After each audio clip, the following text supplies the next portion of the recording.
Wow. Welcome to another episode of Notts&bolts and Top of the Cop podcast with me, Mark, and Ara. How you doing, Ara? I'm alright, Mark. How you doing? Not bad, not bad. So, rumours started circulating on, was it Tuesday afternoon around the club that Roberto was on his way out. I'm not going to say his second name because I think I've like butchered it enough. It's a strange one, that, isn't it? Yeah, I was actually talking about him as well on that day, and then I found out he left the club. So like, if I start talking about more people, maybe they'll leave. Yeah, but it's like the brothers don't really get rid of anybody like No. instant, do they? You know what I mean? The statement was sort of weird as well. But you're going to Gillingham on Saturday? Are you looking forward to it? Yeah, I am. Maybe. Maybe. Did you go to the 2-1 win last season? Yeah, I did. Yeah. David, that was like an half 12 kickoff as well, wasn't it? Yeah, 12:30. So I think I set off around like 6:30, 7 o'clock. And we should be having a Gillingham fan on in a bit. Yeah. Where am I going? I need to come out of that one. There we go. That's where we are.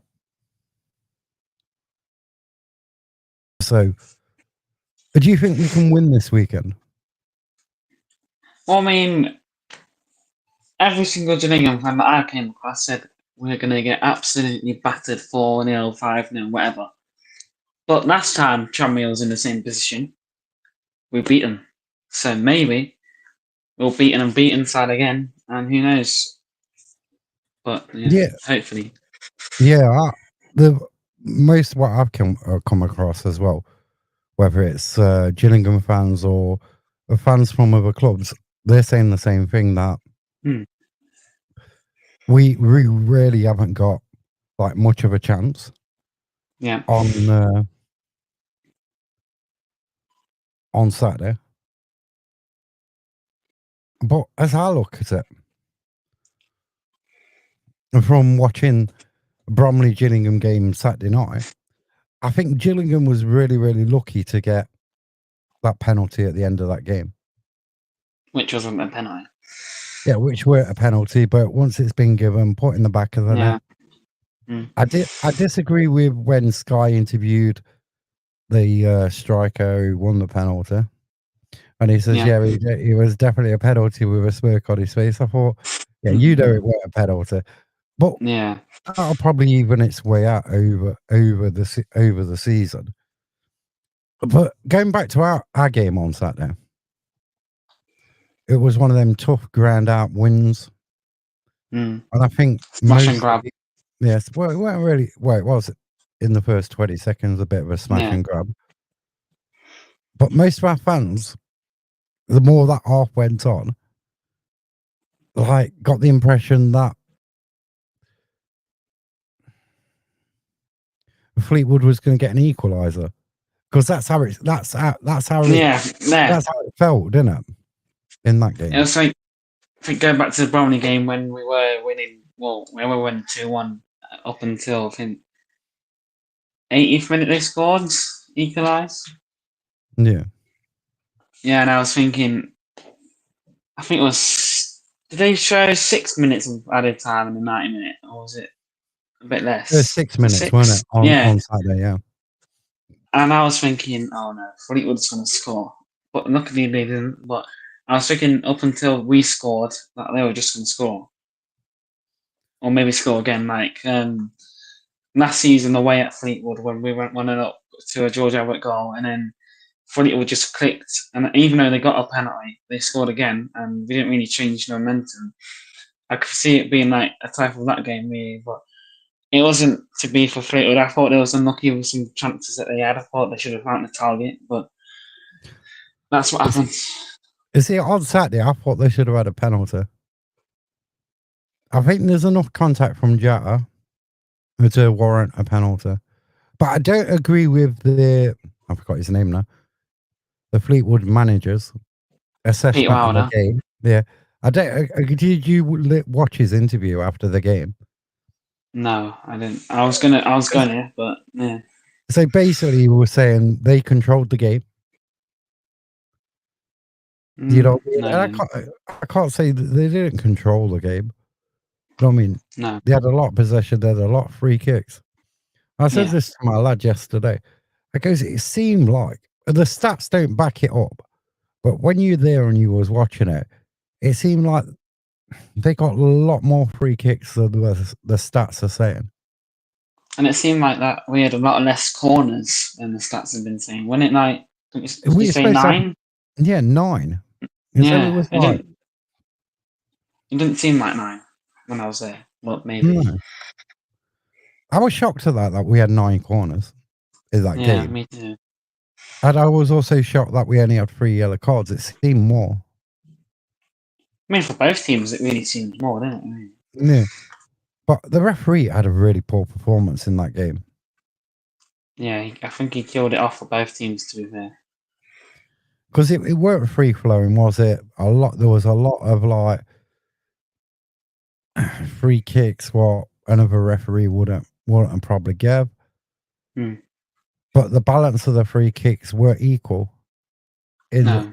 You know what I mean? The Fleetwood seemed to get free kicks for the least little thing where they're sort of like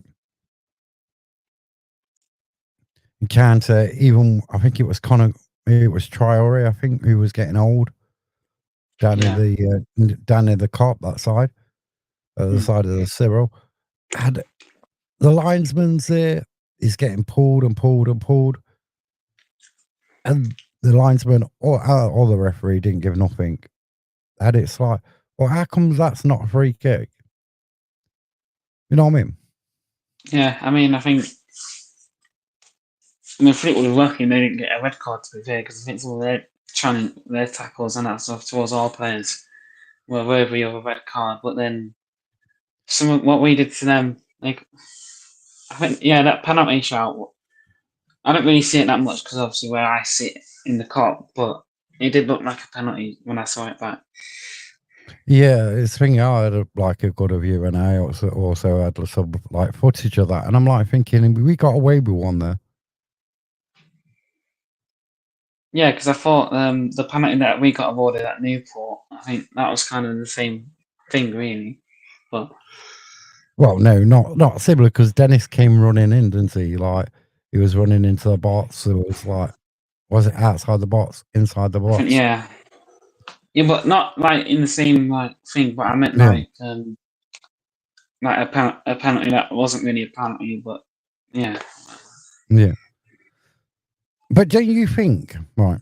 So last year against Fleetwood, the 2-2 at home, which was what, the first home game of the season, Sunday, 1:00 kickoff. We was 2-0 down by 46 minutes. And then we clawed it back. Jody Jones equalised, made it 2-2 with a penalty. Yeah. Now, I think just watching that game on Saturday, we were a lot more physical. And like, this is bringing Gillingham into it. Remember last season when we had Port Vale at home? We got bullied. Yeah. We got kicked off the park. Gillingham as well. Yeah. You look at that Gillingham game, they was hacking into Jody Jones like no tomorrow. But I don't know whether it's like other teams seeing us as a weak, like we're not that. Yeah, we can pass the ball around, but we're not going to get into a physical battle. Well, this season, we're getting into some physical battles. Yeah, because I think last year we had a weak squad, like not in a way like to get the points and that stuff, like not as good physical strength like players in the team, but yeah, I think we was getting like pushed off the ball a little bit too easy. And yeah, I think we improved. I think we can see that we improved in the physical mind of things. We're getting into those physical battles that you need to win to get the ball forward up the pitch or keep it in your own half. Yeah, because I think the most physical we ever got last season was when Jack got sent off in the playoffs. in the playoff semi-finals. You know what I mean? And that came out of frustration because he was getting his shirt pulled and everything else, so the referee not giving anything. Now, this season, now Matty Palmer, on Saturday, I think that was verging on a red card. I know he slipped and his foot, you know what I mean? But Jamie Vardy, he slipped in a Premier League game and got sent off a few seasons back. So, and you got less chance of getting that like overturned in like League Two. And that. So I don't know. Should we had a player Palmer that could have gone either way? I've seen players set off for that. Do you know what I mean? So, but what do you reckon? What's been bandied around all the day? I think it's coming from like the Paul Rysdale or Peter Rysdale, Preston North End, like chairman. I think he is CEO. It's about like in the National League having like 2 elimination games, and then you play like the top 2 in positions in the playoffs. Extending that. I've seen a bit of it. I haven't really looked full into it yet. I'm going to possibly do that after this, but yeah, seeing a bits of it is like, I don't agree with it, to be fair, honestly. I think, and also with the EFL Championship, obviously making it a 6th playoff position? Yeah, that's what the thing is. But then they'll say they're prioritizing like the Championship, and then leagues 1 and 2 will follow or whatever. Yeah. But if you're going to do that, you've got to have it done at the same time. You can't have this uneven thing. Yeah. But then it comes down to, well, if you're in League 2, you're in the Championship, you're in League 1, you play a minimum of 51 games. Well, in the Leagues 1 and 2, you play a minimum of 51 games. Yeah. You know what I mean? So then you add in another game in it, and then another game. So say you finish. So where would that take you down in League 2? What's that, like 9th? You're going all the way down to 9th. Yeah. So then you got like 2 teams playing each other, and then 4th and 5th all play in the semi-final. So that's an extra 3 games if you're like finishing like the 9th position. But I know like the one, you probably get like a team who finishes in 9th going up rather than the team what finishes in 3rd. But is that fair? You know what I mean? I can remember before the playoffs where you just had straight promotions. There was no playoffs, you know what I mean? So is it fair? Is it unleveling the playing field? Because look at York. Look how they was with that break in between where you got that eliminator, the season finishing, and they just weren't up for that game when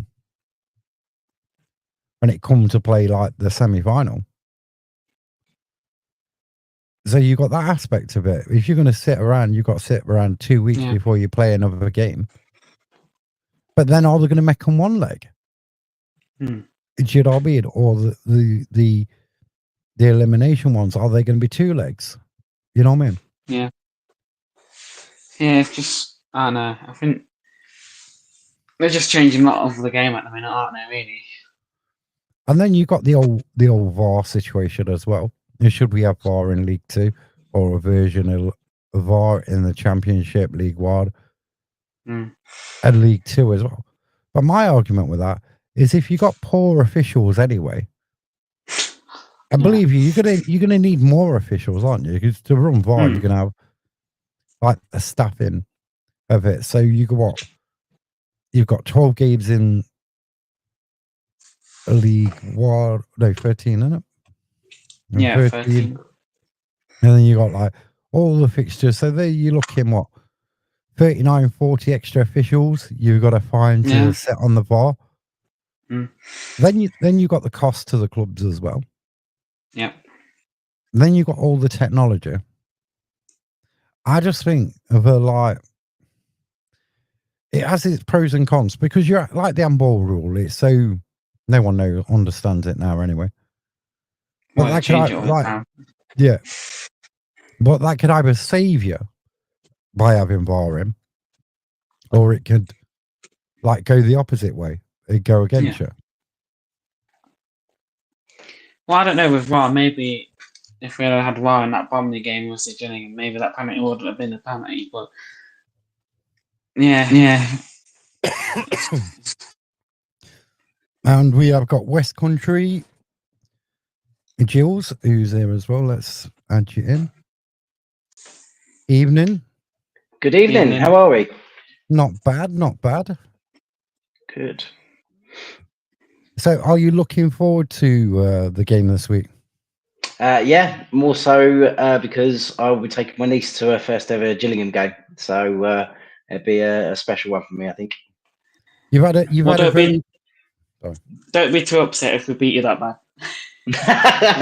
Yeah, no. Well, we're looking to extend the run, but I'm very pragmatic about victories and losses.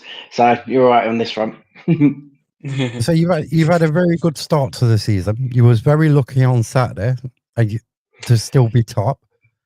That penalty was a bit dubious, to say the least. It is an awful call, awful. I don't know whether you've seen the clip, but the referee Durkin, I think it was Aldershot. He sent a goalkeeper off 3 days before, and basically what happened in that is that ball come through, goalkeeper cleared it, their player ran into the goalkeeper basically, and he sent the goalkeeper off. So yeah, he's particular to a few strange decisions, I think.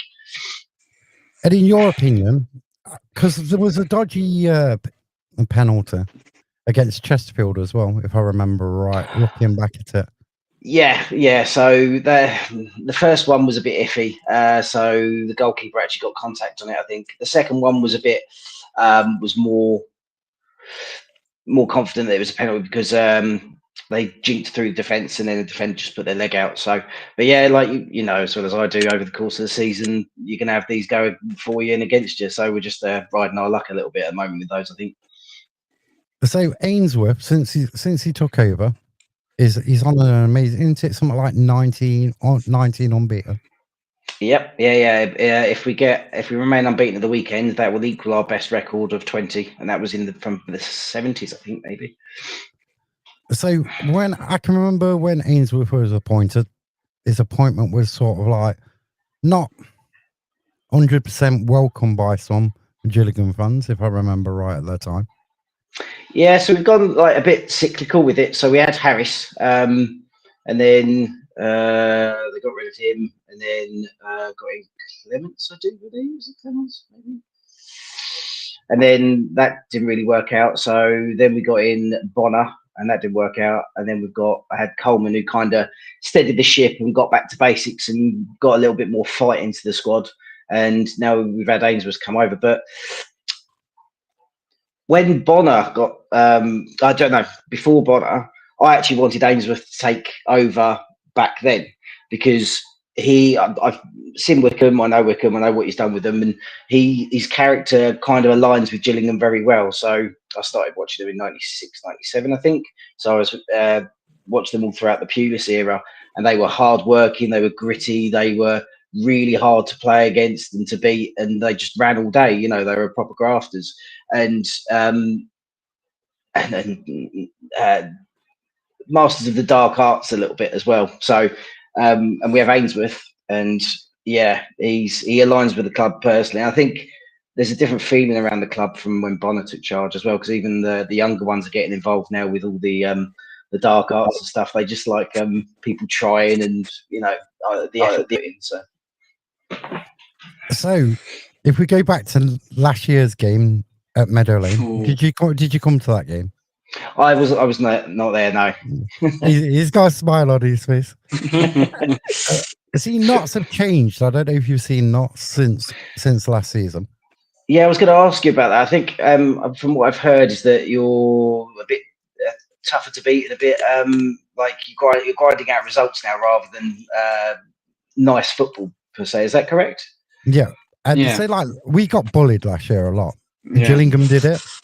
I mean, it's wonder Jody Jones is still walking from last year.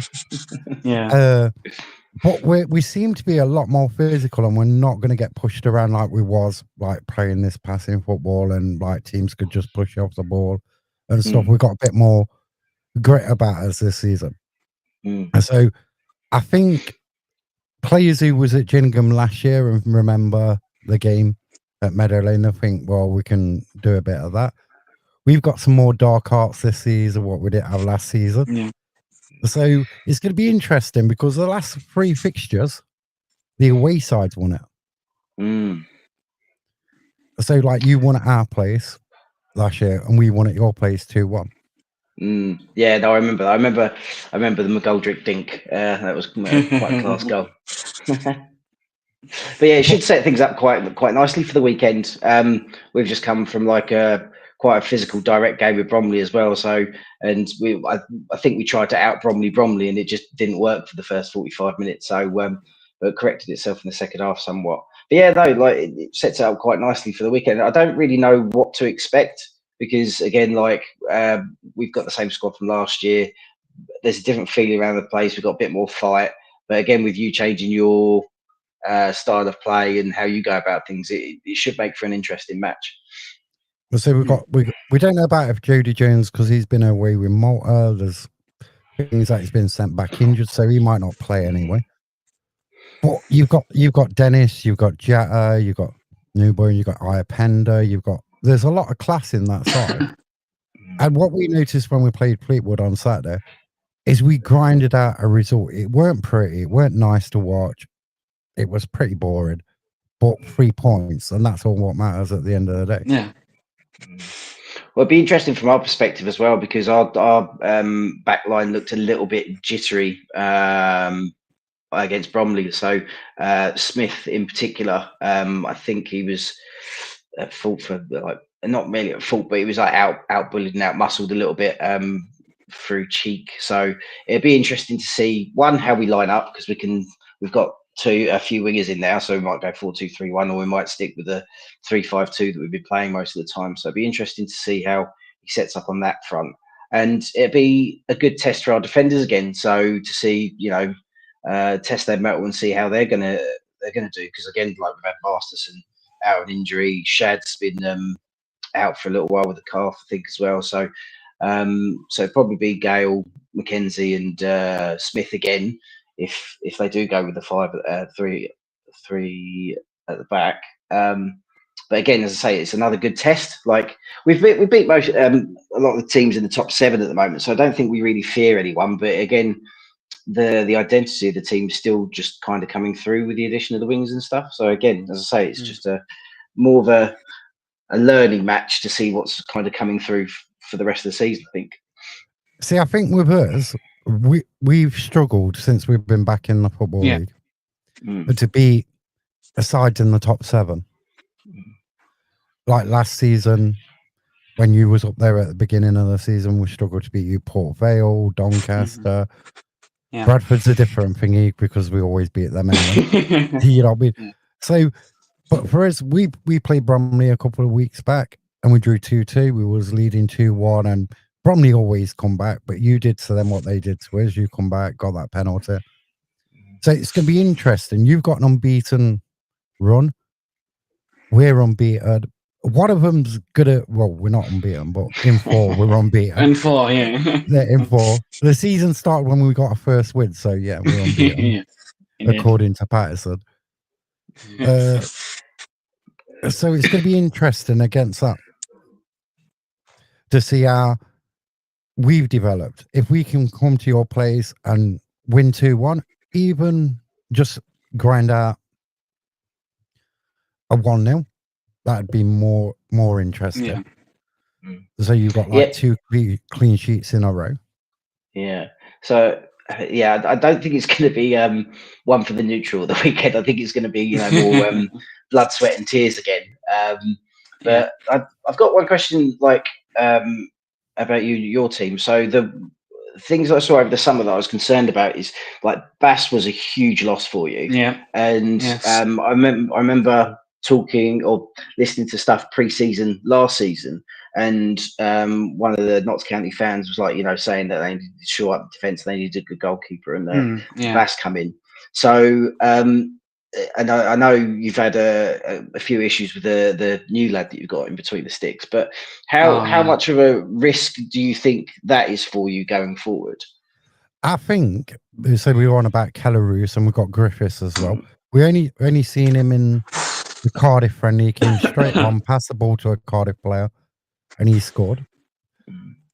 Kelleroos is probably a goalkeeper if you put crosses into the box.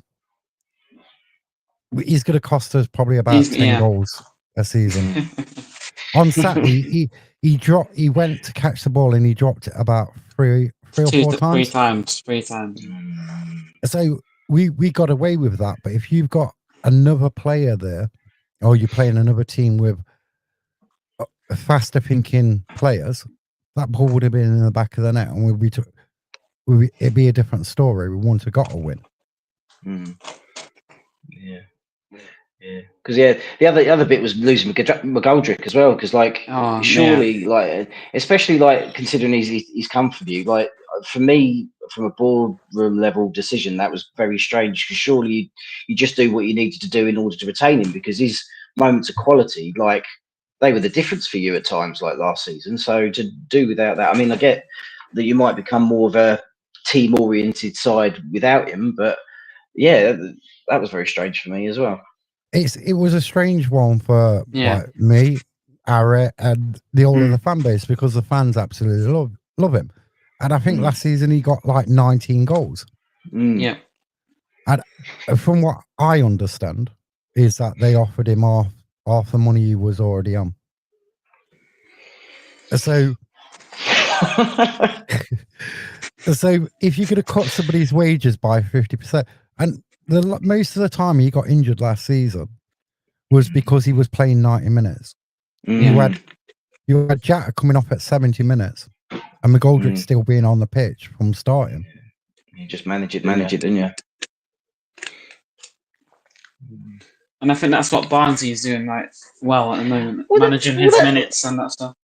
Well, that's it. Is it you're lucky to get with League Two. It's like a fairy tale homecoming and stuff like that. And you want him to kind of see his days out there, but and now he's just tearing it up in League One with Barnsley. So you're just like, well, that was a bit of a faux pas. Well, I mean, I think as soon as we knew that we met, I think he's not. He weren't going to retire. I think because I still think he still knows his football and that stuff, playing week in week out. So I didn't think he was going to retire, but I don't think he was going to go to Barnsley, in my opinion. But yeah. Well, the saying over that was there's somebody from Notts, and this what is baffling about Roberto going, the director of football, who made that decision to let him go. Now, somebody from the club told Barnsley to sign David McGoldrick. So it's one of them, isn't it? It's like giving your sporting director is he left or is he resigned now? Is that he's left by mutual consent? Mutual consent, yeah. So obviously, they've looked at what's happened over the summer and not been happy with it, have they? So, well, at least the club didn't want it to happen, I guess. So the person to blame, I think, in that situation, didn't you? I mean, the thing from a fan's perspective, he was at Leyton Orient when they went out the league. He was a part of that when the Italian consortium took him over and they went into the National League. He was a part of that. But it's just like our midfield. We've got 30 midfield players on the books. I think we've got 5 defenders, 3 strikers, and 2 goalkeepers. And it's can't catch cold. So if you look at Jack came back last week, and if you look the week before, went it Tranmere, didn't he come back? So he was back for the Tranmere game. But if you look at it before that, we had one striker because Maitore was still getting fitness, injured getting fitness. There's so much going on at Notts. You've got players like Jarvis who played really well at Lincoln in the Virtue Trophy and got injured. And it's like we've got no identity before. Last season, the season before, we knew that it's gonna be passing football, it's gonna be patient and working. Like this season, it's totally different. Well, we went full cycle with it all because we had Harris, who was just, again, grit, determination, 1-0 wins. And then they wanted, well, the owners kind of said, they wanted a bit more, pleasing on the eye kind of football. So we kind of went down that route with Clements, and that didn't kind of work out. And then with Bonner, and we've gone full circle back to Ainsworth, which is, like dark arts, grit, blood, thunder, all that stuff. And that's the thing is, like, I mean, from my perspective, that is our identity. That's what we've always been. And because there was a lot of talk when they come in, it's like wake the sleeping giant and stuff. And I was just kind of thinking, well, hang on, we're not a giant. We've never been a giant. We've always been the plucky underdog. And we've done quite well from that. So the fact that they've kind of turned around and aligned, and as I said, I wanted Ainsworth back when Bonner happened, and when it didn't happen, I thought, I was dreaming. Like he's too good for us, and we could never get a manager of that class, and all the rest of it. So the fact that they actually went out and reimbursed Shrewsbury for his services as well, I was like really, really impressed with that. I was like, good, at least because everything off the pitch has been fantastic since the Gallantons come in. It's just not really kind of worked out on the pitch. But even now, like, there's a different feel about the club, and there's a different feel about things this time from last year. Last year the wins were a bit lucky. I mean, they're still a bit lucky now, but it's with this now, it's that, like, you can see the effort, you can see the toil, you can see, we might be lucky in scoring the goals late, but we've earned our luck, So it's just a really positive place to be at the moment. It got quite toxic last year, but at the moment, like, just everything's going well, I think. So hopefully it continues. I mean, as a county fan, no, go on, Ara. Sorry. Yeah, because I remember last year when you played us at home, I think we were top and you were second, and when you beat us, you were top and we were second. And then after that, you kind of fell off a bit, didn't you? Around October, November time and that stuff, and you was nearly relegation zone. So yeah, we fell off a cliff. Like, that's why a lot of us, we're not crowing about anything at the moment, because we've been here like last year, top of the table end of August, and then finished 17th, I think. And that was only, we were really in trouble because, again, as I say, it got quite toxic. So the players weren't trying, the results weren't coming. You couldn't really see it. It was boring to watch as well, but you couldn't really see how we're going to get out of it. But Coleman whipped them a little bit, and then Ainsworth come in, just kind of continued doing that. So yeah. I mean, like, when we was in the National League, we always knew if we was 1 goal down, 2 goals down, there was a chance there was that fight there. Yeah. And then after Luke Williams left, and when Maynard came in, we seem to have lost that fight, didn't we? Of like being able to come back. And this year it's a bit different. We ain't got that expectation neither of like the sort of like the fans. There's no expectation there, really. There's no. This season, I think it helps. It's so underwhelming, where you just like, oh, who's this player or who's that player? Yeah, I think again, I think the fans are knowledgeable. Like, you've highlighted the squad issues and stuff like that, and you do kind of readjust for that, don't you? So you just kind of go, well, this is a transition year kind of thing. If we do right, and again, when you lose 2 players like Bass and McGoldrick, who are like, such good quality players, and they shored you up and everything like that, to then get other people in that maybe aren't so good and stuff, like, you do kind of readjust. But like with us last year, if we went a goal down, that's it. Everyone was down. We knew we weren't getting back into it, anything like that. But I mean, I think Bromley, they looked into it. The last time we come back from like a 2-0 loss was just so long ago. It was like 3-4 years ago, I think. So you can see how, like, pervasive it's been throughout the club with that kind of mentality and stuff. But now, yeah, as I say, it's just a completely different feeling around the place. Like, when we beat Chesterfield 4-1, yeah, we were lucky with the 2 penalties that we got at the start. But that's the best I've seen them play for about 2 years. Like, the last time I saw them play well was against Southampton in the Carabao Cup, and they were just, it was when they were at them. They were like, getting in first, seconds, all of it, and the fight was there.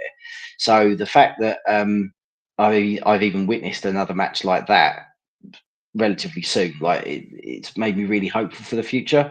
We're a little bit spent after that, but we still managed to turn up, I think. So the effort's there for the boys anyway.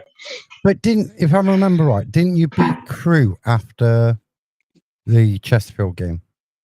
Yeah, I think that was because the Chesterfield was it on a Tuesday night, I think, and then the Saturday. Yeah, the Crew game was a bit different. Like you could see that we won, but you could see they expended a lot on the Tuesday night because it was that kind of performance. Like it was a proper special night, that one. Yeah, because if I remember right on my stats here, you got back-to-back 1-0 wins over Crewe and Oldham, right? If that's correct. Yeah. So as I say, so the crew match was a bit different, but again, the positive thing about Ainsworth is that like we've played in 3 or 4 different manners in order to win games, and you know that I've always found that conversation interesting because you know like if you're United, for example, and you cater for the opposition, you get a lot of fans like, oh, we shouldn't be doing that. We should just be playing our own game and, you know, all the rest of it. Whereas, like, I've always been a fan of people that tailor their plans for the match depending on the opposition. Like, you're not kowtowing to them or anything like that, but you're seeing their threats and you're nullifying them. And I watched a coaching podcast with Ainsworth on it the other day, and he described his style perfectly, which is destroy and counter, and you're like, yep. So it's like, how can we mess you up and then score from doing that? And again, like for me, it's just the kind of Gillingham mentality of like spoiling parties and you know stuff like that. So yeah, I think that's more of our. Oh, sorry, Ari again. So I'm guessing that's what Grimsby did against Man United because obviously that was a big game for Grimsby, and I don't think Grimsby would have catered for them. So I think Grimsby obviously analysed their attacks and threats, and obviously it worked for them, didn't it? Because they beat him. Yeah.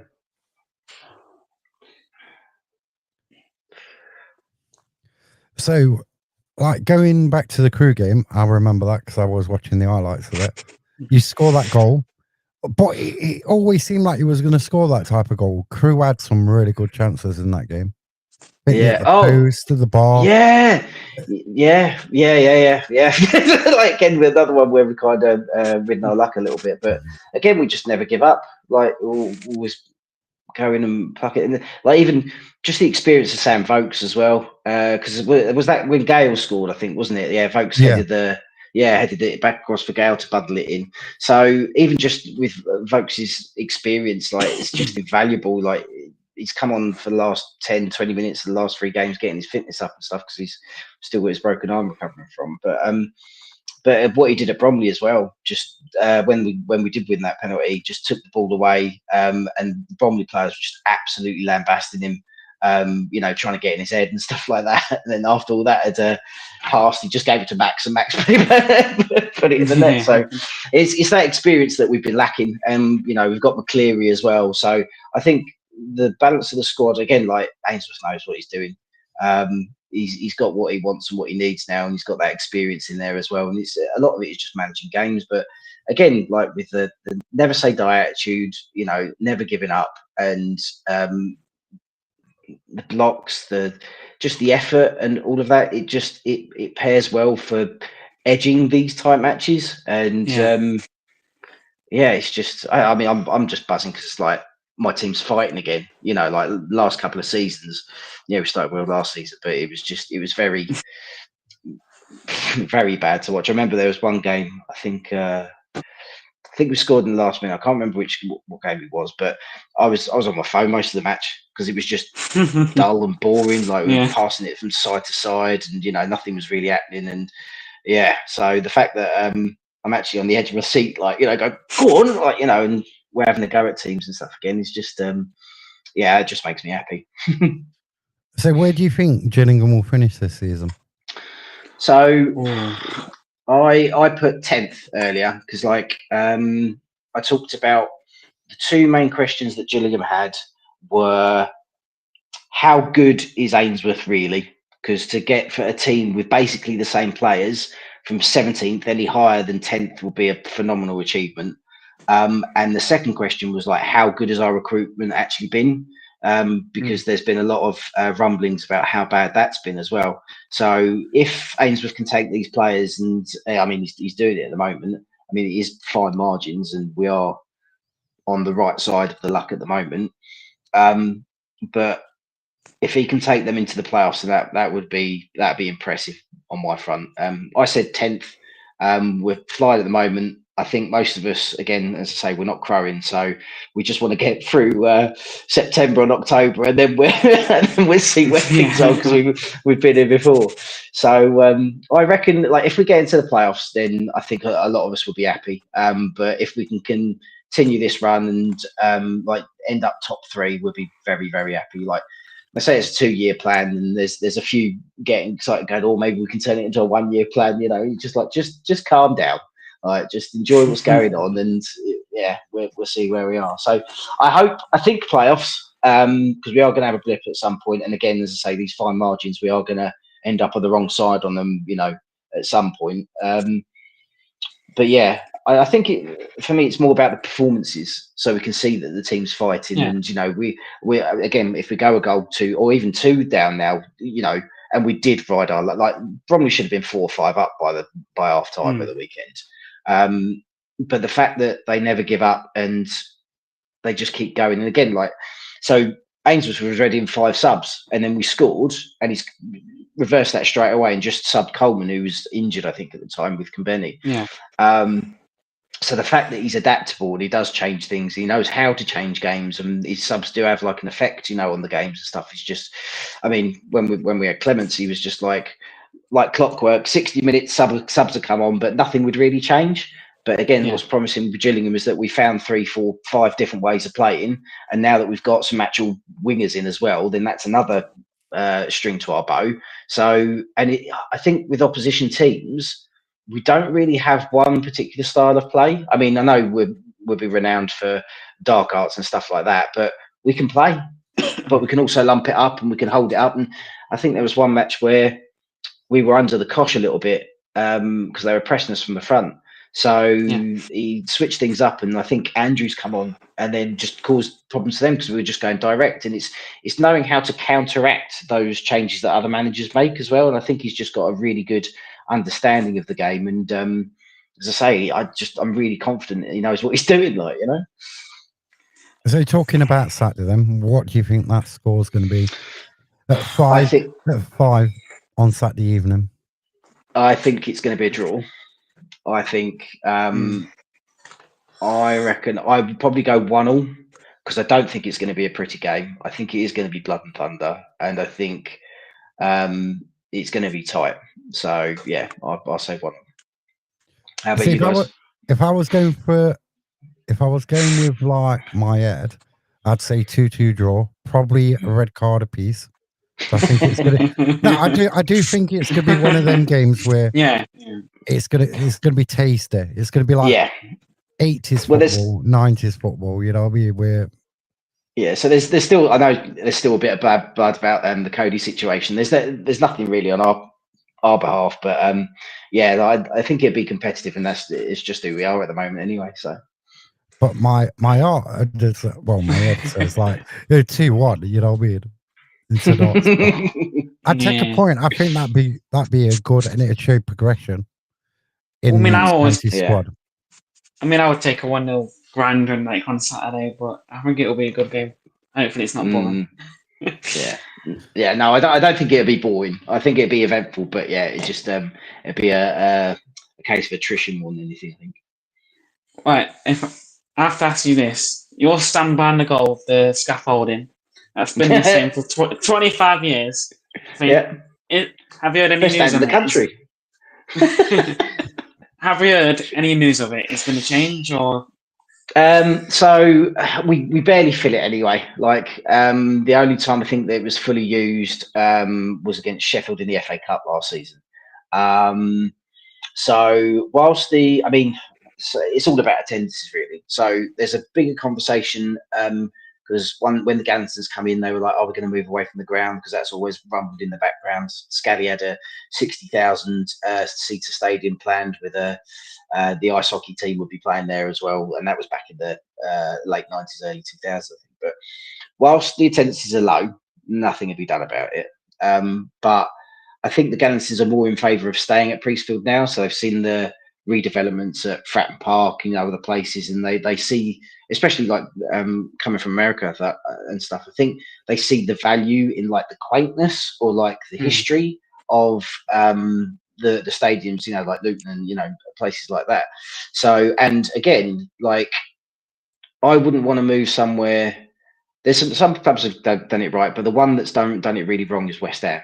You don't want to move to a purpose-built stadium and it's just flat and there's no atmosphere. And part of that is because of the separate stands. So if you've just got one stand around, you haven't got like the different. Because I don't know what your ground is like, but so Rainham End is where like most of the vocal people will be, and that's where most of the scene comes and go forward.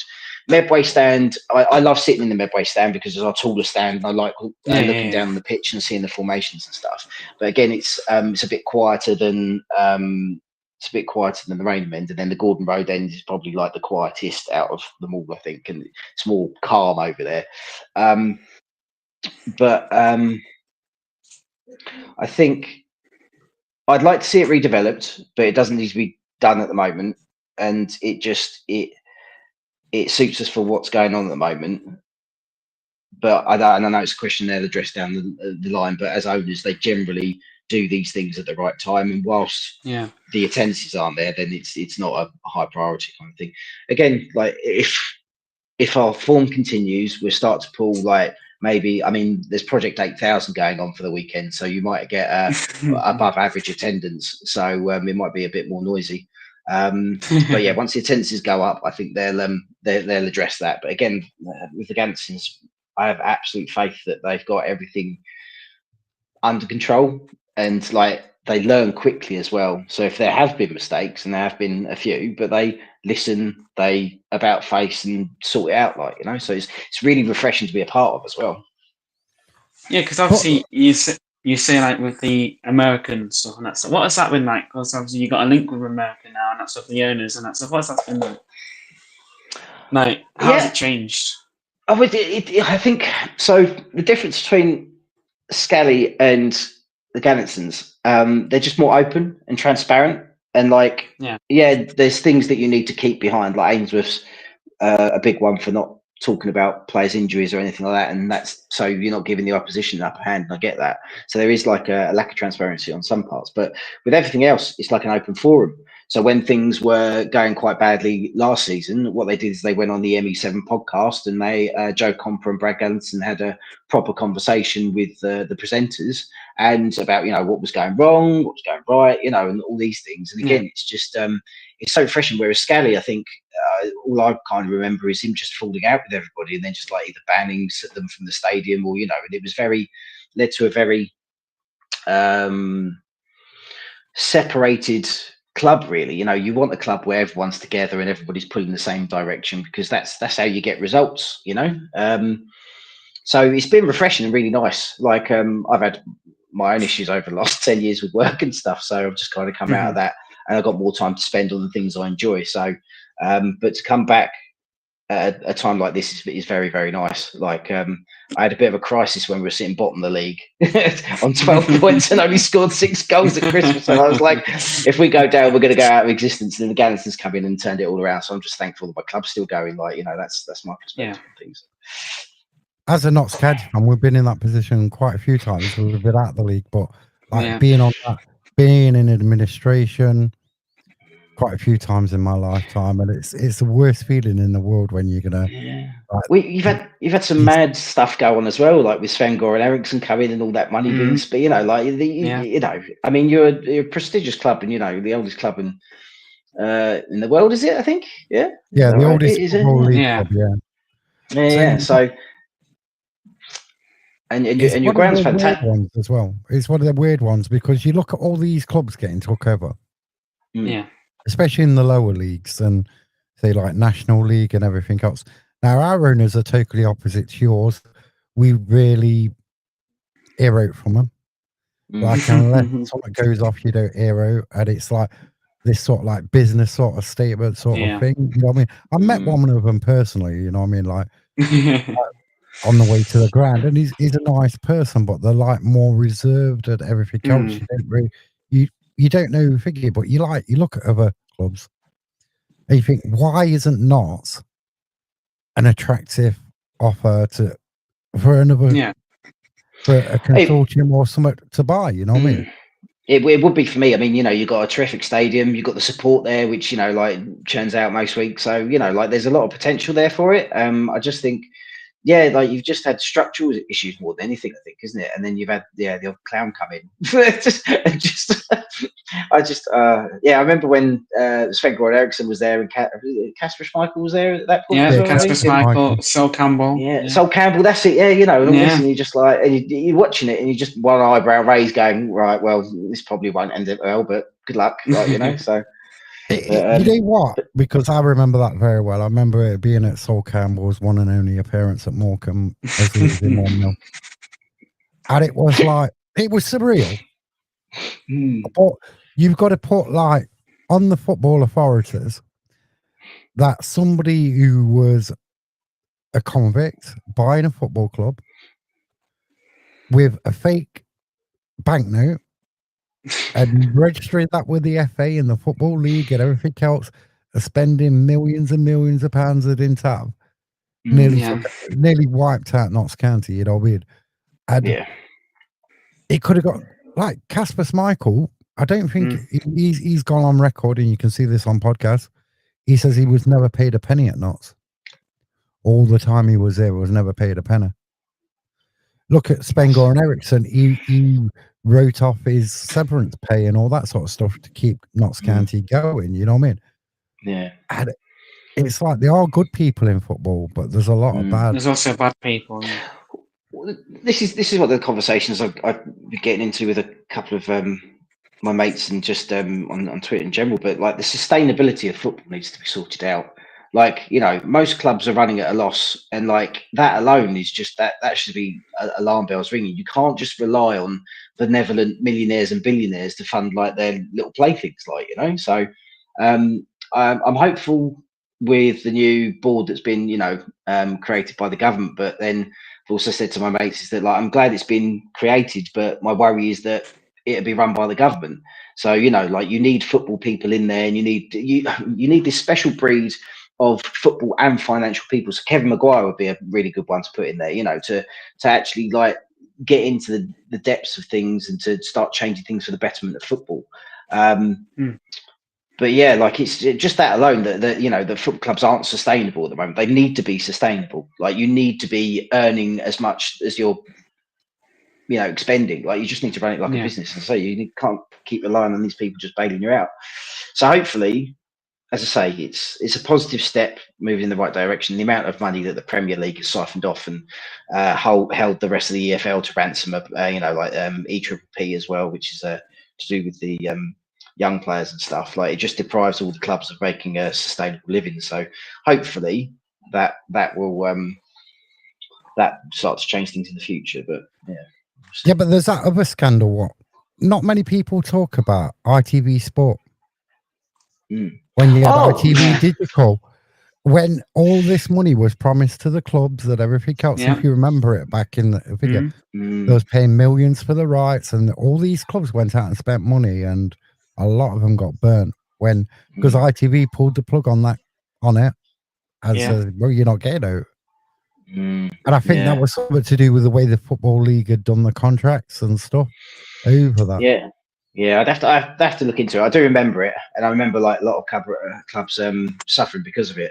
But again, you shouldn't be relying on TV revenues in order to keep your business afloat.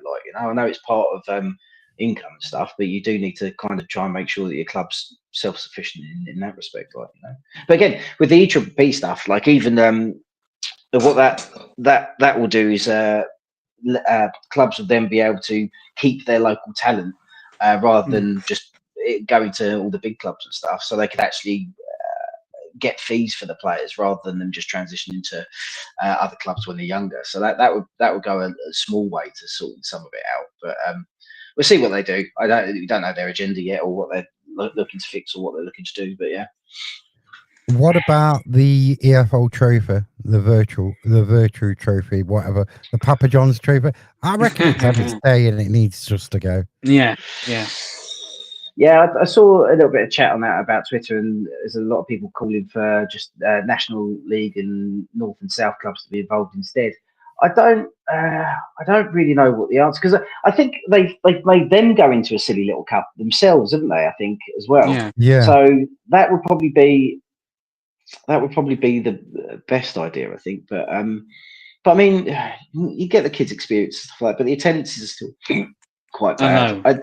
I think it's just a bit confused. I don't have the answer to that, because I think the bigger picture is that football players are potentially playing too many games now anyway, and the higher clubs, they say they want to play less games, and the FA Cup, gets put to the side and stuff like that because of it. But yet they're playing more friendlies abroad to get more money. It's wrong.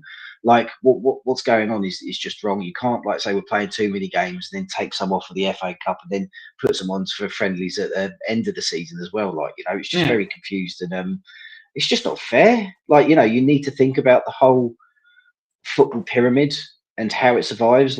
It's football as a whole rather than just individuals just getting the most that they can for themselves. So. I think the one thing what winds me up is after 12 kickoffs on Sky Plus. Yes. Not on the main Sky, on Sky Plus. On Sky Sports Plus, yeah. So you guarantee your furthest away fixture will be on Sky half Plus 12. half 12, which means or a 7:45 game or something like that.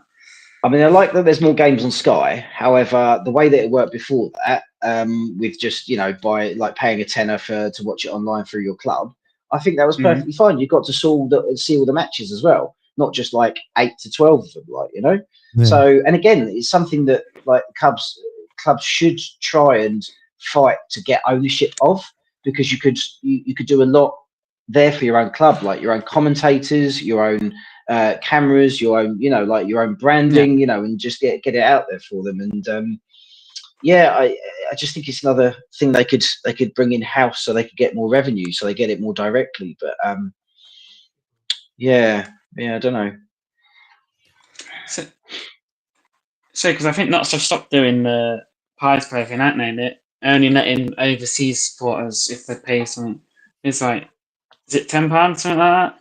So if you're overseas, you can watch the game, or if you're in the UK, it's either Sky Sports Plus or pay a £2.50 a month to listen on the order. So yeah, so I can't, because I live in Bristol. I can't get to all the home games. But what I do is, because German Jules lives in Germany, I subscribe to his, so at least I can see the games, because the whole point for me is to watch the games completely, see how they're playing, see what they're trying to do, so I can get a feel of what they're doing and how they're playing. And again, with some of the stuff I used to do, bet on football and stuff, is that you can see by the performances that a team's going to smack someone eventually. So you just kind of wait for those opportunities. It does that often, but yeah.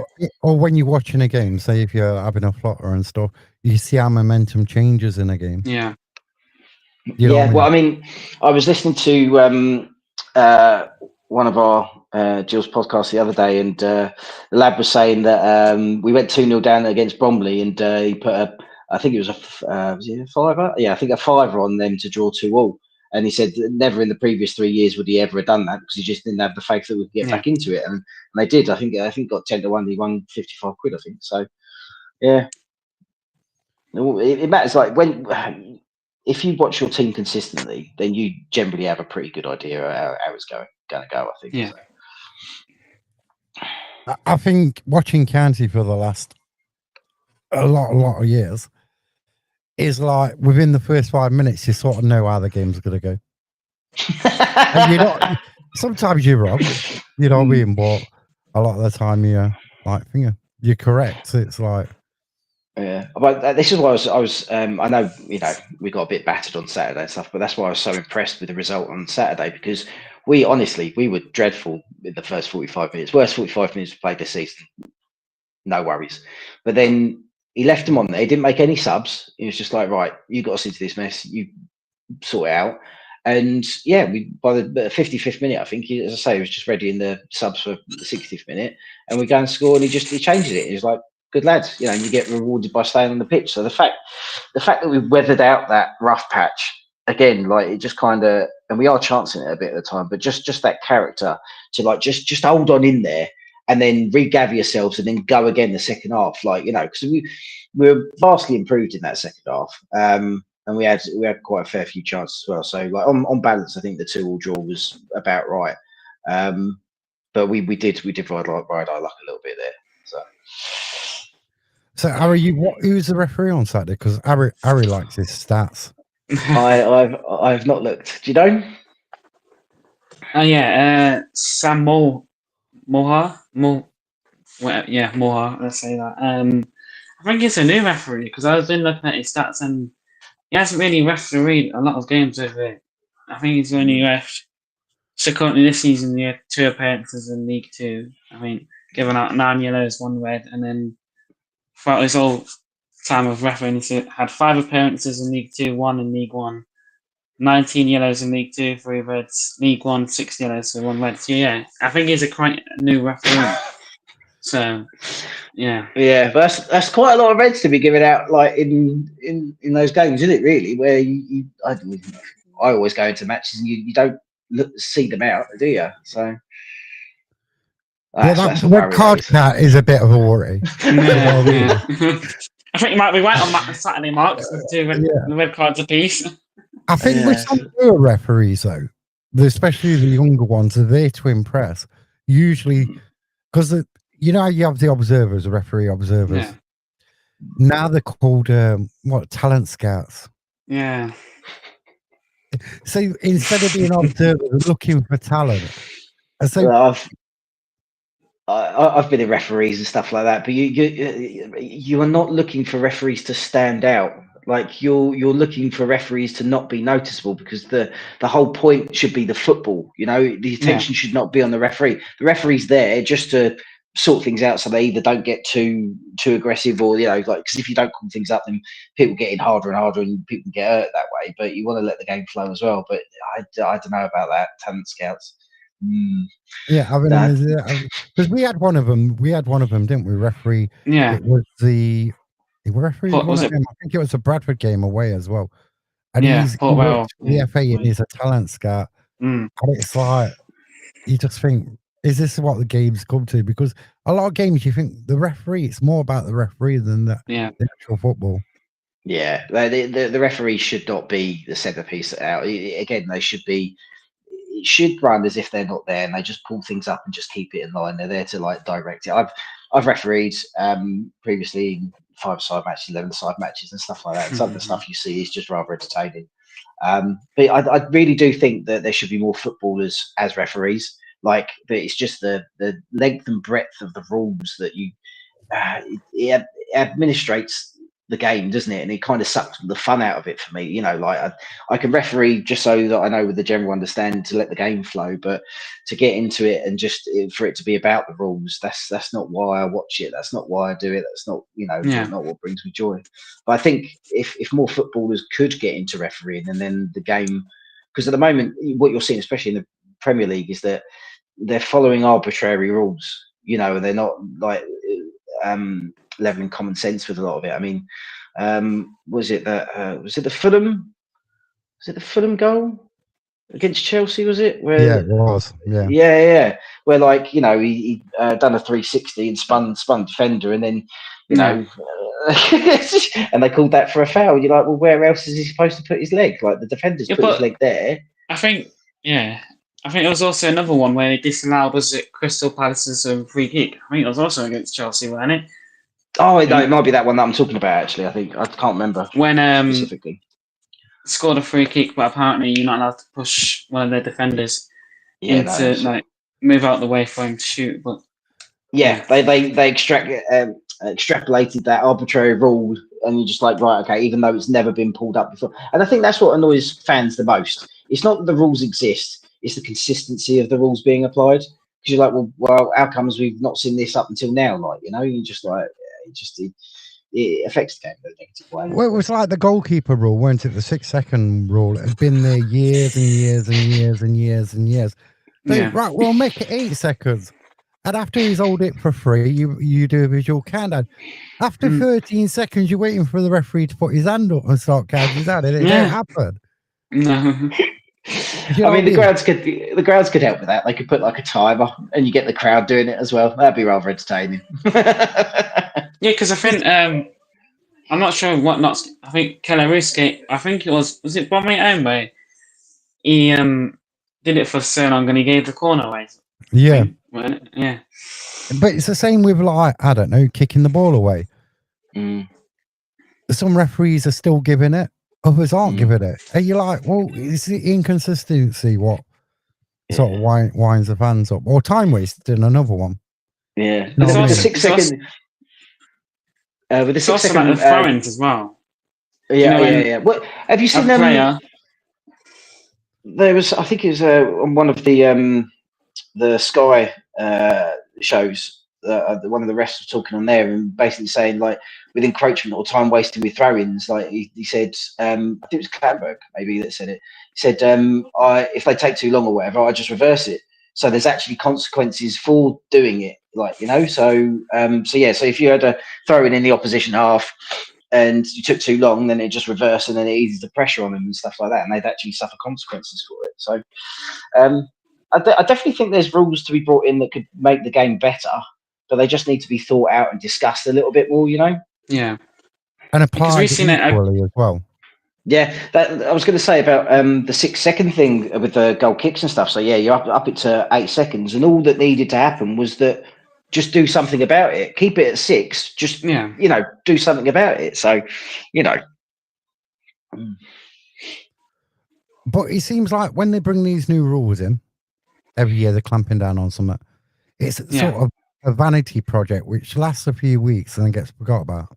Yeah, it is. I think just to refocus on the game in general, just keeping in the spirit of things.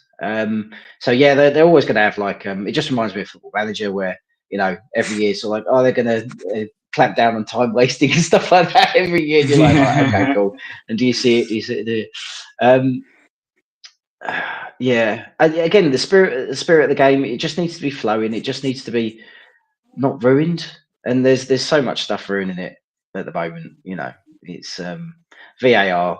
I see its legitimacy, but when you're depriving supporters of that moment, you're like, oh, no, I can't get it. And then afterwards, it's just not the same as like being in the moment. And and I like the lower leagues purely for that. Like, I know we're going to have decisions go for us and against us, but at least you don't have to deal with some of the faff around it. So yeah. See, me and Harry was talking before you joined about the VAR because there is talks, aren't there? There's been rumorings about in the Championship, Leagues 1 and 2, and I'm saying, well, that's okay then, because then we've got the same rules which apply all the way through football, from the Premier League all the way down. Because an handball, which won't be given as an handball in the Premier League's given in Leagues 1, 2, and the Championship. But we still ain't got goal line technology, even all these years after. Yeah, so the most important ones, goal line technology and offsides. Yeah, absolutely for those, because you can just eradicate all the bad decisions. Because again, some of the stuff that's happened to us over recent weeks, there's been players that have been on but haven't been on, or it's too tight to call and stuff like that. So it'd be nice to eradicate that. But again, like with these decisions, is that they're still getting the decisions wrong. So like that the 360 one where he spun him, that was not a foul. That was not a foul. Like he just got in the way. But they're still making so it's not about VAR or anything like that. It's about the actual refereeing and the decisions being made. So they need to kind of have a look at that and how to improve that on the whole, I think. Which then I'd say in the Leagues 1 and 2 and the Championship, to have any sort of VAR structure would be a disaster because the quality of refereeing is a lot poorer already. Yeah. Yeah, I was posted on them a video the other day. I don't know whether you've heard anything about this or not, but like I heard rumblings that the lower leagues they purposefully mark the bad refs high and the good ones low, so that they retain them. And I'm just like, I mean, I wouldn't put it past them because everybody wants decent referees, so that But the ones we seem to get in League One and League Two, they are I mean, just that Durkin, like the 2 decisions that he's made in 1 week, and you're just like, okay. I mean, I get like from ours, I can get from where he's standing and what it looks like, because it does look like he's fallen into him, but it kind of looks like his legs, and it does happen quite quickly. So I get that one, but the goalkeeping one on I think we had a discussion with someone else as well. Is that we're now seeing decisions and people getting sent off for things that are just full-blooded challenges. So it's about the follow-through rather than the actual incident itself. And you're just like, well, you can't teach players to not go in. Like, I mean, because we were always taught at school, you need to go in hard, otherwise you end up worse off. And it's normally true because, you just do yourself a mischief, and you need to be both strong in the challenge, because if one's weak and one's strong, you're going to do yourself more damage. So you need that, and you need it to be competitive. But yeah, like the challenges now where they're being yellow and red carded for follow throughs and things that are happening after they've actually won the ball, they need to be having a look at that as well, because they have actually won the ball, so. Yeah. But football's gone from being it's very rarely now a contact sport. Yeah. Because you make contact with another player, 9 times out of 10, it's a foul. Yeah. If a player goes down, it's a foul. You know what I mean? Yeah. It's like, I watch football. Obviously, you would have, I don't know how old you are, but you would have seen like how football was a long time ago compared to as it had now. What weren't even a yellow card back then is now a red card. Yeah. You know what I mean? That's generally always been the way, because if you go all the way back to the 60s and 70s and you see some of the challenges and things, I think I saw one the other day about Gaza just basically stamping someone in the chest and he only got a yellow or something like that the other day. So that wasn't too far ago. I think it is getting a little bit too soft. Again, like but then Pep's kind of changed the way that football's played, and it's all about the football and less about. But it is a contact sport, and it is blood and thunder. And I think you take something out of the game if you take that away. And there was somebody saying recently that that they think that people will start turning away from like Premier League games because it is just too sanitized and too washed and too, it's high quality. But if you want a bit of blood and thunder, and I'll talk about the Chesterfield game last Tuesday. It's a fantastic game to watch, just because it was like I can't begin to describe it. It's just full of energy, and you're getting first to the ball, and you're in their faces, and it's just a generally front foot football match, and it was just lovely to watch. And again, like with all the passing around the back and stuff like that, and moving them side to side, is that you prefer a match to be a bit more basketball, with a bit more entertainment than just watching it to go from side to side, So, but yeah, I think I for the laws of the game, what worries me is these challenges that, as I say, it's about the follow through, so it's about the damage afterwards. You can't stop people getting hurt. Especially in contact sport, and that's the risk that you take, and that's the and there are reckless challenges, absolutely, but like you need to go in with conviction in order to win the ball a lot of the time. And again, like with some of these challenges that I've seen, it's not about them going in too hard, it's about the player being in the wrong place at the wrong time. And you could argue it's their fault for being in the wrong place at the wrong time, but they could both go for the ball. So you just need to appreciate that these things happen and just kind of, ride them out, Yeah, I think with like local derbies, so you've got Bromley. You got tackles flying in. We have a Chesterfield, tackles flying in. You have the Manchester derby on Sunday. Sunday, yeah. And there'll be hardly any passion or high flying tackles. It means a lot. It means nothing to the players on there that they're playing a team from the other side of Manchester, or what I mean. There's more passion in the game. Yeah. And I think you've got less tourists and you've got less people as well. It's more globalized. It's more sanitized. And marketable and presentable, isn't it? But I think there are a lot of things wrong with the game, and they are making it worse, in my opinion. And again, like I go back to EPP and stuff like that. So look at what's happening in the Premier League. Like a lot of the big clubs are having to sell their youngsters just because they want to get the cash in order to pure profit to spend on that. That's not football. Like the whole point of football started off like, okay, the players in this region, can they beat the players in this region? It was distinctly local. And we've just gone so far away from that, so far removed. It's saddening. I mean, we've got our player, Joe Bode, who's just moved to Luton. And it saddens me, like the amount of people that have just been gone, like, yeah, take the money. I'm just like, what? If you can't go to your local football club and you've got your local players playing there, and they know what it's about. Like you look at Sam Gale's interviews, and he got let go by Arsenal, but he comes from Sevenoaks, I think, something like that.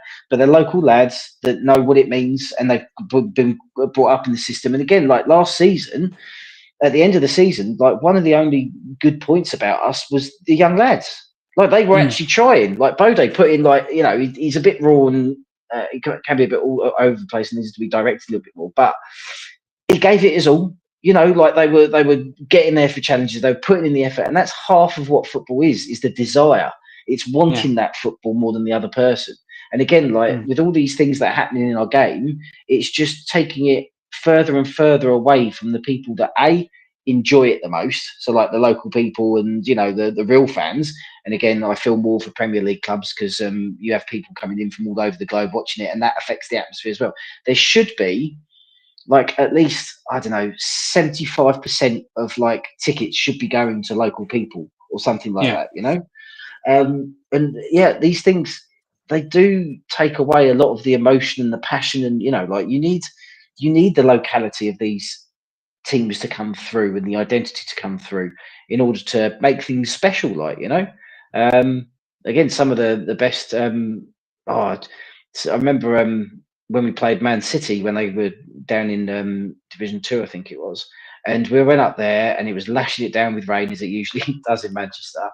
I think it was a draw, but again, it was blood, sweat, and tears. There were broken legs, there were red cards. They stick in your memory, like, you know, not for the injuries or, you know, the bad things that happen, but it's the passion and, you know, like the wet and windy nights in Stoke, like, you know, you still remember them, you know. Yeah.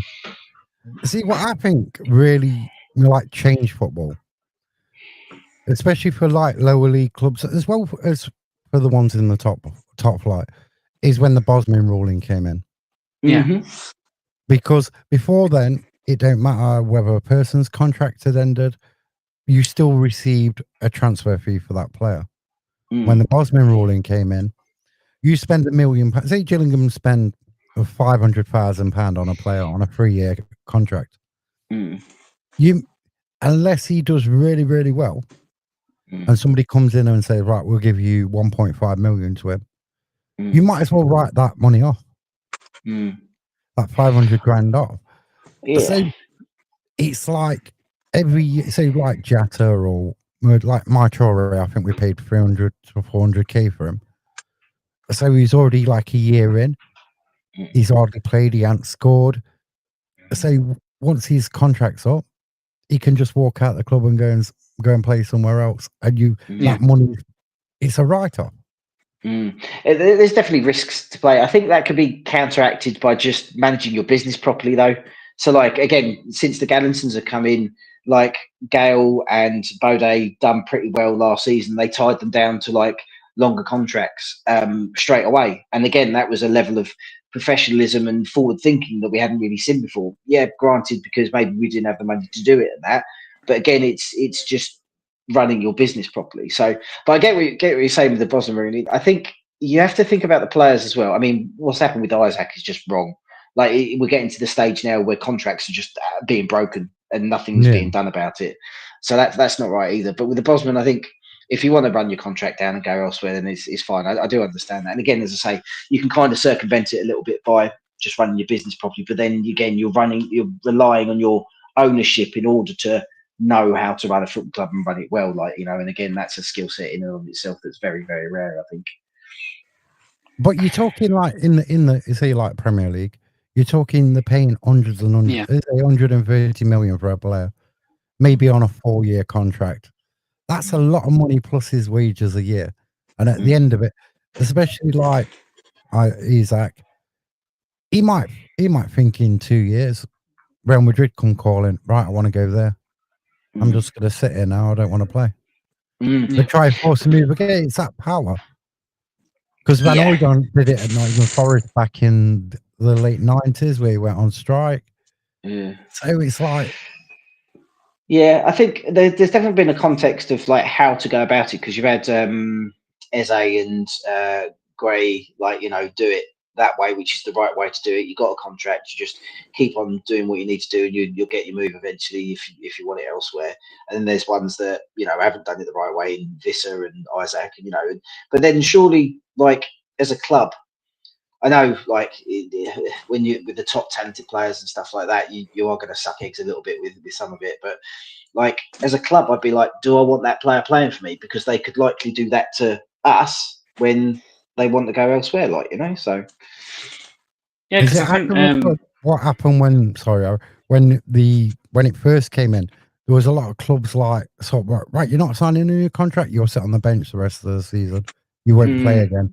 So yeah, that's got to add to football a bit now, especially in the lower leagues. Right in the reserves, wasn't it? Yeah. Yeah, I think, well, it's more to do with human rights and stuff like that, and treating people fairly and stuff. But there's that's a shift in the world, and there still needs to be consequences for actions. That's the thing. Yeah. You know, so. Yeah, because I think Mbappe did the same thing when Real Madrid came calling for him. I think when they finally made the offer, I think Mbappe wanted to go to Real Madrid, so I don't think he played for PSG. I think he still did, but he didn't like play with the same passion and that stuff. Yeah, well, it does affect you, doesn't it? But yeah. But then again, you're a professional. You should be professional.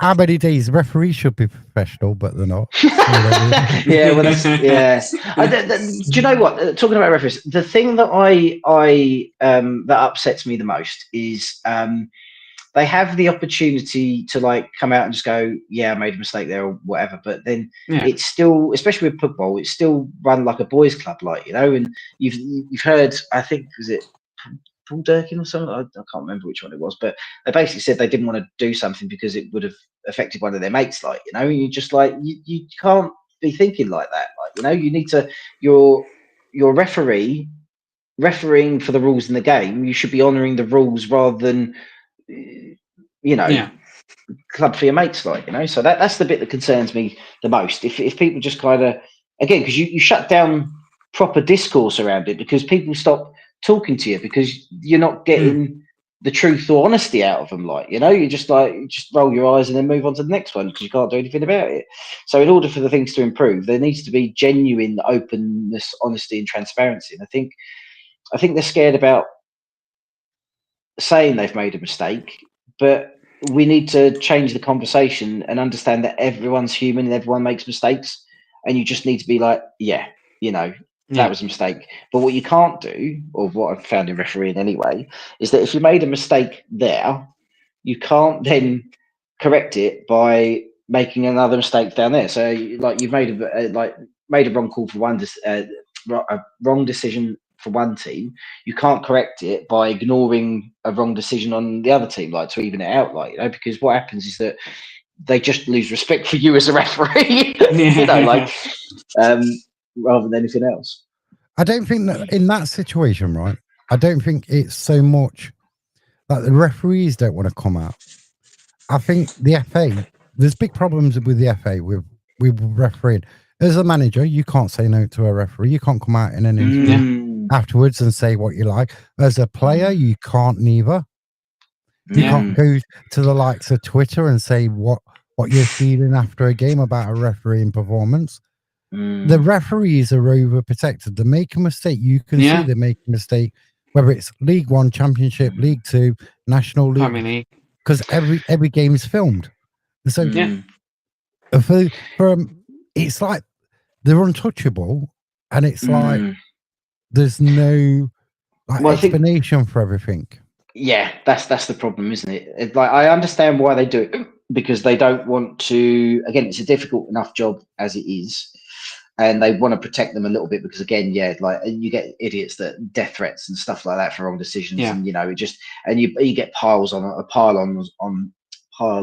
Twitter and stuff like that. So I understand like doing that, but at the same time, there should be a forum whereby you can talk about things sensibly. So like they say they can go and see them in the referee's dressing room afterwards and stuff like that, but it will take like a neutral area to all talk about the things and just to have a sensible discourse about it. That's what you're after. You're after about because again, like it's all subjective as well because of personal experience and stuff like that. But you need to be able to have the communication effort so you can talk your way out of it. And I think the frustration is just when you get to like a hard wall with it and just go, that's just the way it is like that. That's when things break down. But I think with like the Premier League, they've got Ref Watch now on Sky on a Monday morning, I think it is. So they're looking at like refereeing decisions. They've got an ex-referee or the head of refereeing on there, and they're saying, yes, this is a mistake. PLMO come out and say this is a mistake. But we're not that lucky down in the lower leagues when a referee makes a mistake for somebody to come up and say, yeah, we know this referee made a mistake, because the FA are just so like that. I think so. Again, I'm quite pragmatic around it. So I still haven't formulated my opinion on this fully, but like for what you gain from the mistakes. So, for example, you are going to get the emotion of like celebrating a goal, and it's like you just have to look for the offside and stuff like that, and you get that. That's more important to me than is it more important to being right? I don't know. Again, it's a difficult one. It's a difficult one to get, but yeah, I really don't know what the answer is. Because from one side, you're arguing that you want to preserve the experience of what it is, and that's what a lot of people go to the games for. It's the moments, isn't it? You don't want the moments ruined by going, oh, hang on, let's just see if that's all correct and that's all gone through, and you can celebrate twice. But again, you want to lose your mind. You want to celebrate an ugly bloke next year that you've never even spoken to in the last 5 years. You want to do all these things. Yeah, because you go on about that. Say, I think we had it before last season a couple of times where we've scored a goal, 6 seconds later, the referee puts his flag up. Well, the liner puts his flag up for offside. But if he's not sure, why is he putting his flag up? Yeah. Again, those rules just kind of need to be ironed out more consistent. Like, I don't with the VAR stuff is that I don't really, because you need to.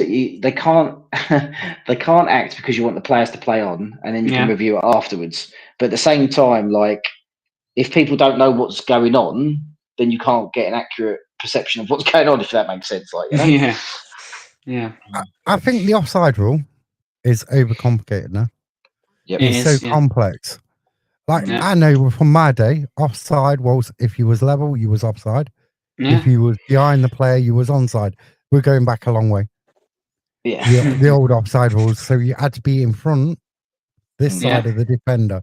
You couldn't be Clear level, daylight. or you was off. Or you was offside. If you was level, you was offside. Yeah. So you always had to be that side. So look how far it has come from then. What it is just now. What if you can score with this body part? Then if it's further than the other body part. Yeah, I think just for entertainment value, my opinion on that is that I think it was in the like 2000 something like that, where if it was about feet, right? So if your foot was behind the other player, and what that led to is that led to more goal scoring opportunities because you'd have a defender that would be more static and the attacker fully orientated to be running in that direction. So it actually led to more entertaining football because you had to accommodate for that a little bit more. And I think that's what it should be. It should be about feet and whether they're onside or not like goal scoring body parts, Yeah. Well, it's like the 'Cause again- handball, isn't it? As long as you, if the goal stands, as long as it's you who handled the ball before it was put in the net, and you're like, What? Yeah. What? Yeah. so handball's all right as long as you don't put it in the You net. but don't. it's, Yeah. Yeah, with all of that is overcomplicated. I think. But then what doesn't help is that you've got different rules in different. Well, it's seemingly different rules in different leagues as well. So, like, they had the rule in Europe whereby it didn't really matter whether it was you meant to handball it or not. If it's actually hand, that was it, and it was just a blanket rule, and it kind of like kiboshed all of that. But at the same time, that isn't right because to be what's the word I'm looking for? deliberate. To be no. To be scolded. No, mine's gone back. But to be punished for like an accidental thing when it was ball to hand rather than hand to ball. That's unfair as well. So yeah. We could talk about all of this like until the cows come home, couldn't we? There's so much. We could. So much. So we've talked about what you think the score will be on Saturday. We've talked about where you think Gillingham going to finish about 10th. What happens if you're like there and you do like a Notts County, what Notts County have done the last couple of seasons? You stay in the top. Fall off, yeah. The top 1, 2, 3, 4, down to 6, and then you fall off. You finish 14th. Is that a disappointment or is that an improvement? It would be a disappointment, wouldn't it? Because I think for anyone, if you're there for most of the season, then you drop out, it'd be pretty galling. But yeah. I think with a lot of the fans, as I say, it was quite toxic last year, and a lot of the fans were just calling for a complete squad overhaul. They weren't fighting, they weren't doing this, that, and the other. So Ainsworth's come in, and he's kind of been like, these lot are all right, I don't think it is the players that are the problem. So he's worked with them and sorted them out and stuff. And I think he's still, again, not Nostradamus or anything, but I think they will do. I don't think they will drop off because the way that he manages and the way that he handles people, like there'd be a bit of a blip, but he's such a positive motivator, and like he definitely puts the people management into man management. So, like, it would be a disappointment. But he said, yeah. So he said it's a 2-year plan, and if things go awry this season, as I say, he's backed the players, and he said that from the beginning. He said, like, I've got their backs and they've got mine, etc., etc. And one of the nicest things that I saw at the Bromley game was Ainsworth and Woodman were having a bit of a set two afterwards, like talking about the game. And Max Clark, our left back, actually went over to check that Ainsworth was okay. like, you're all right dealing with him. But yeah, so he's backed the players, they backed him, but if things don't go right this season, then it will start to come back around to what a lot of the supporters have thought, and that it's the players. So as I say, I'm waiting for football managers to come out because they generally have like the right stats on the contracts and stuff to have a proper look into them. But I think there's quite a lot of our squad that are just on 1-year contracts, so that if it doesn't go right this year, then they can clear house a little bit. But again, I don't think, as I say, the feeling around Gillingham is that, or the feeling I get is that there's just a bit more about us. There's a bit more tenacity and a bit more strength. So I'd be very surprised if we did do what we did last season and drop off to 17th. But yeah, we'll have to see how it goes. But it would be a disappointment. But again, I think the owners and everything around it, they've got things in place to address it if it doesn't go right. Yeah. So again, it's about having that faith towards those that are running your club, so. I mean, from our perspective, anywhere which ain't bottom 2 is a bonus. That's how the expectation is. Yeah. In the Notts County fan base, there's very like underwhelming like transfer window, underwhelming managerial head coach appointment. Well, yeah. And it's one of them. It's like, But could that be a winning formula where everybody's like sort of rotors off? Like, oh, well, Notts are going to finish mid-table. They're going to finish 40, 50, 60, 70. Is that going to be like the way we get up this year by being the way we've been? Yeah, well, it's like it's tapping into what you said earlier, is that the communication around it, and it just doesn't seem like there's a solid plan. So at least with us, is that we can see that year on year on year, things are getting better, and even our attacking options, and stuff like that, and you can see the progress being made. But with you guys, it's a bit of a stop-start kind of thing, isn't it? And like you thought you'd done, like you were all right last season. It was just or the season before, it was the goals conceded, and you sorted that out, so you was relatively okay last season. But then, the weird goings on with losing Bass and McGoldrick, and then the reshuffle about the new board of football, wherever it is you've got, and then Patterson coming in and being that manager that potentially nobody else would take because it is that structure, again. But you say about lack of communication. I think things would be okay for you, like if you're like, well, what is actually going on? Like, you're taking it in this direction and stuff. But what is the general plan? And acknowledgement of, I mean, you can read in between the lines with your sporting director going, and then, but then it's who the next person's coming in and what they've done. And as you say, like you highlighted that the sporting director was part of the Leighton team that went down into the non-league, and you're just like, well, hang on a minute. If you've got someone that's coming up through the non-league and managing League Two and done a lot of good work on that aspect on the way up, but you've got somebody involved there that is in a kind of relegation scenario, so it doesn't really bode well, does it?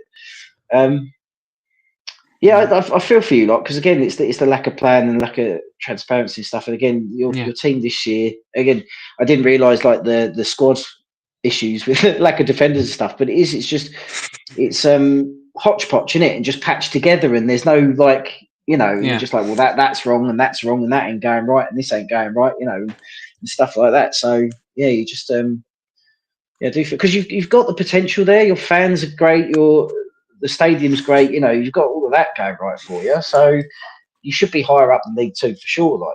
So probably Championship. Our owners did come out and say. Our owners did come out and say that we have got we've got a squad that is better than last season's. And as fans, we don't see that. No, we think it's a lot weaker than last season's squad. I think a lot of football fans are generally quite well educated because they're seeing it week in, week out and stuff. And when they're coming out and saying that, and you kind of like, well, it's not, again, you just kind of lose respect for them a little bit. Again, just losing Bass and McGoldrick alone, someone that scored 19 goals and the one that stopped them going in the other end, and then not really kind of getting in those replacements is just absolutely huge in and of itself.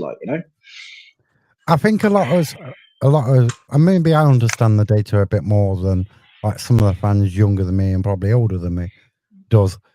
With our owners owning like Football Radar, which is like what supplies data to football betting companies and that stuff, it's like we're so data driven with the models. There's a great podcast by, I think it's Not the Top 20 podcast, which has got Luke Williams on it. Listen to it, it's really good. And he talks out when we was in the National League, they analysed every single game and ran it through a data model and worked out what was going to happen in the game all the way through. Like with the playoffs, we're 2-0 down against Bournemouth Wood, weren't we? And they're running a model, and they're supplying data to the managers in real time and saying, well, we can win this. So there's like Luke Williams. It's a really good, interesting interview to podcast to go and listen to. And he's like, even at Chesterfield in the final, we're 1-0 down after 5 minutes, but their model's saying we're winning that game. Now we did win on penalties. Oh yeah, we did. But it's this how much the data's so much involved in what the two brothers do and how the club is run and how they will get a player in and stuff like that. So they've got this model, AI model, whatever they're using, whether it's for players and they're they're putting a player's stats through it, and he's playing X amount of games in some virtual machine, and it's covered up. Well, this he'll score you. How many times does it come up? And he scores you 20 goals a season. So I think a lot of fans are quite disconnected on that side of it. Yeah, I mean, I get the value of data, and you just basically you're making sport more science based, aren't you? But then this is where, like, I draw back to Ainsworth as well, and then you got, like, the eye test. Are they actually doing it? And you get all these stats, but there's certain unquantifiable things that you just can't, like attitude or work rate or work ethic or moral value, like all these things that, like, behind. And again, Ainsworth said about players coming in is that he wants specific character types, like, and it is about character more than stats and stuff. But additionally, like, I've drawn the England team, so what people don't really realize is that with sport, and especially international level, it's not really about any of that.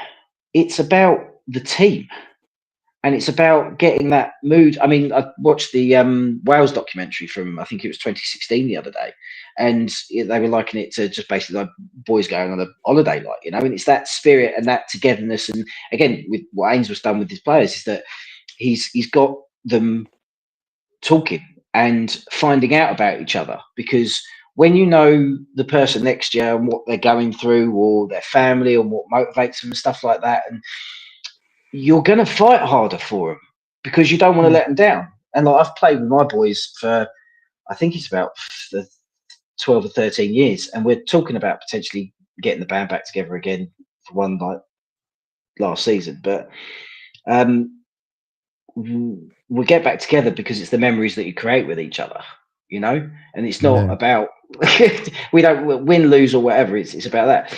And so, yeah, the England, I mean, England had done well against Serbia, like, midweek. But the one thing that I worry about is that it's the team harmony. So Southgate went through 96 and 98, and those are the last two tournaments that we played really well in. And he brought that through the England team. Yeah, he more cautious and stuff like that. But I think he got the team ethic and the camaraderie right, which is why we done quite well in those tournaments. Went on a bit of a tangent there, but I can't remember what the original question was either. So. No, sorry. not could I? It's one of them, isn't it? With the England squad, like, that you will see.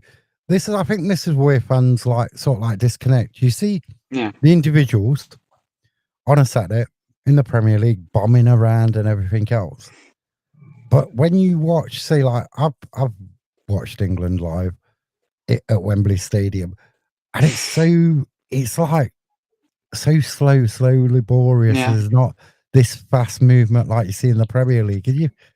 What's the difference between like watching Notts County? What is the difference between like international football? Because if you think a lot of international sides are quite slowly paced, or you know what I mean? So hitting them like really fast and being that high tempo and everything else, you'd thought England would do better. You know what I mean? Yeah. Well, the blood, guts, and thunder. But again, like, if you're marauding like that, and you get caught out the back, and like what Gareth kind of figured out is that a lot of tournaments are won on defences and not conceding more than, like, scoring. I think. But the thing with international football is, again, too many games. They're knackered. And I think, like, the one in America in the summer would be interesting because of the heat. But, like, you can't go blood and thunder and, like, how we played against Chesterfield on a Tuesday night, or, because it's the heat. You can't do it. So again, that's another thing that's going to be interesting to see with Tuchel's side, is that how they're going to navigate all of that. But yeah, the international level, everybody's knackered. They're playing too many matches, and like, they're not getting enough rest. And it's again, with the tournaments, they happen at the end of long seasons. So like, I think the Qatar World Cup was actually one of the better World Cups that I've seen, and I think it was because it was mid-season, so everybody's fresh. Like in November or December, yeah. Yeah. So, and you still had the heat and stuff there, but it's definitely something. I mean, I like the tournaments being in the summer because it's part of our culture, and in a pub garden, sun shining, like all that. So I wouldn't like to see it move for that reason. But what you want is you want things to work for the betterment of football, and you do want to watch the best football with the players at their freshest, So, yeah. They're just they are playing. But again, going back to what I said earlier, is they're playing too many games. But you can't say that they're playing too many games and then playing friendlies after the season's done or before the season's done. It's just it's counterproductive. So See, what I think with England, the squad, and I question this, is like the desire. They're putting on that Three Lions shirt. Yeah. Do a lot of them players actually want to be there? You know what I mean? This is the thing with the money in the game now. Bearing in mind, you go and play for England. Your match fee, you donate that to the FA's charity. Yeah, you get a cut of whatever percentage between all the squad of like the sponsorship and stuff. So is that desire, if you're a multi-millionaire, which a lot of the England squad are, is that desire still the same to play and put that shirt on? I'll put this another way. If you were a millionaire and a billionaire, knowing how much you like football and you care about football and you're passionate about it, how would you feel playing for England? You'd feel exactly the same because it's more than money. I think that's another thing that Gareth got right, is that there was an aura around the England team for quite a while where they were scared, of going, of failing, of doing that. And I think he just made the environment a little bit more fun and a little bit more together. And so that's why they played. But they fought for each other more than anything because the football still wasn't great, but they fought for each other and they were solid and they kind of got through. But Tuchel's side against Serbia midweek, that was quite impressive. So, I don't know what he's doing or how he's doing it, but it seems to be ticking on. But again, that it's the whole set of factors with how you're going to deal with the heat, how you're going to deal with the, you played a long season, how you're going to keep things fresh, how you're going to keep the camp together. I mean, if he, and that's partly why Henderson he's in there, I think. So they've got the more senior England players kind of managing the perhaps the culture or the togetherness and what they do. So that's more down to the players because again, I think he's retained Henderson in there because Henderson was there under Southgate and he knows what kind of went on there. So they're trying to continue that kind of element to it, so they don't lose the togetherness of the team and stuff. But Tuchel's just putting in his football knowledge, know-how, and tactics, which seem to be working. So, but that's just the kind of one game. Things are kind of looking okay now, but yeah, you're going to be. I mean, I remember going to see a Green Day gig at Wembley. And I went with my mate Steve and Lisa was there as well. And me and him were just gawking in the middle. And she was like, what are you two doing? And we were like, well, this is it. This is what it felt like playing for England. Because, you had the crowd all around you and we were standing in the centre circle. And you're just like, wow, And I think, I don't really think it matters how much money you earn. That feeling playing for England would still be the same if you're as patriotic and. I don't think it means as much because if I was playing for, say, Notts County was in the Premier League, right, and I was their main striker, I was about to fall off and say I love him, right? So I was in the figured out I'm on say 200k a week, and I played all season. I've scored 40 goals, right? This is all fair. This is all in my dream. Yeah. And then you get an England call up, and you're like, oh, I want to go set the wife and kids away. Just got to sit home watching Curry. No, don't want that. You know what I mean? It's it's like, do you know what I mean? Are you there because you've been called up, because you want to be there, or you feel like you're forced to be there in some sort of way? Like there's an expectation. England come calling, you know what I mean? Yeah. There's always going to be an expectation, but I just think I mean I've dreamed about Gillingham a lot, but the best dreams are when you're playing for England and you're on the wing, you're coming in, you score, that last minute, that'd be there for a load of lads. I think it can. money can definitely distort things and stuff, and you might be, again, if you address the tiredness issue and stuff. So if you're playing too many games or whatever, but no, I refuse to believe that it wouldn't matter. You know, I think I think that's the idealist in me. All right, Harry, you got out to finish on? No, not really. It's been nice having you, and good luck Yeah. for Saturday. Yeah, lovely. You both going to the game, or Harry's I going am. to the game. nice? I'm going to be probably on TikTok or something, and yeah, biting my fingernails and toenails while the ball's coming off the post, Roos is dropping it, and everything else like that. Yeah. Oh dear. Okay. All right. Well, thank you very much. It's been a pleasure, and all the best for Saturday. And you Yeah, you too. See you in the future. See you in the future. Take care. Bye bye. Bye. Bye.